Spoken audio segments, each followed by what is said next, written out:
confrontation is a big theme in your work. This idea of candid speech and speaking against. When it comes to confrontation, how can we be loving in our confrontation? Well, I don't want to kill the people I'm against. Right. That's one. I mean, I don't know that I love them, but I'm not trying to kill them. Yeah. Though I sometimes am tempted.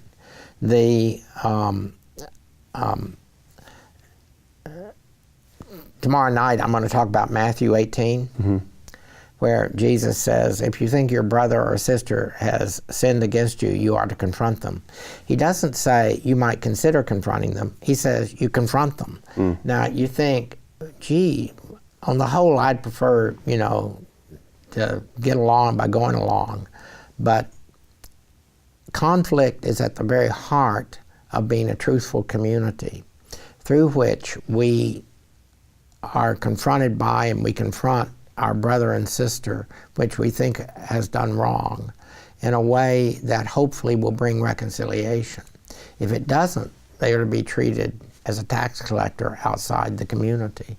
Now, I think, therefore, conflict and peaceableness are necessary allies. Necessary allies. Yeah, because you only become peaceable to the extent your community is willing to speak truthfully to one another in a way that false presuppositions do not determine our lives, which oftentimes break out in terrible violence later on. Yeah. The current election cycle is perhaps a good example of just this kind of need for confrontation and peaceableness to be coming together. One would hope so, but the politics we're currently experiencing is the politic of the lie that is extremely frightening. Yeah. What do you mean by the politic of the lie? Well, I think primarily of the kind of simplifications that are part of the speech habits of the current Republican primary candidate. Okay. Simplification, sloganizing, bumper sticker ethics. Right. It's amazing.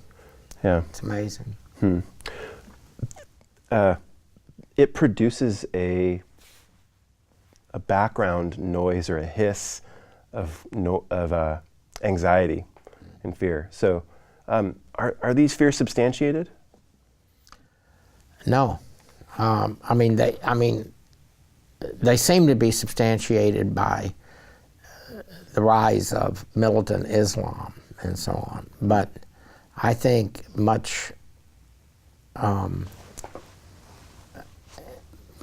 of the fears that people have in our society are exaggerated.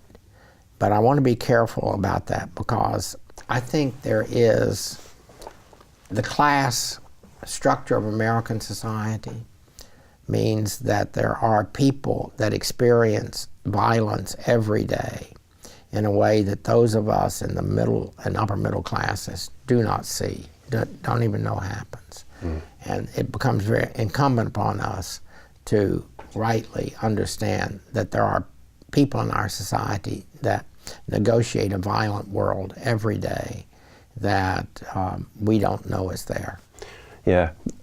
We've encountered terrorism in just over the last 6 months, where the media has presented to us instances of terrible violence, and we've rightly responded with empathy or sympathy and the feeling of solidarity.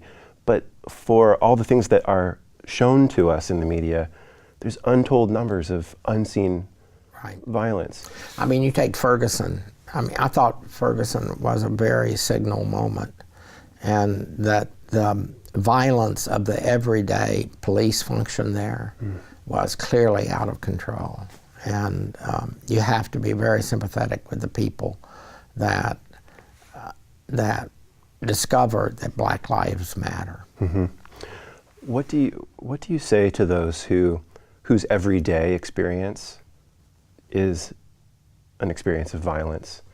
How do we how do you present the Christian Well, message of confrontation it's and not, peace? It's not for me to do it because I don't have the position to do it. But I mean, you have to be, And this is where the who and not just the what you say matters. right?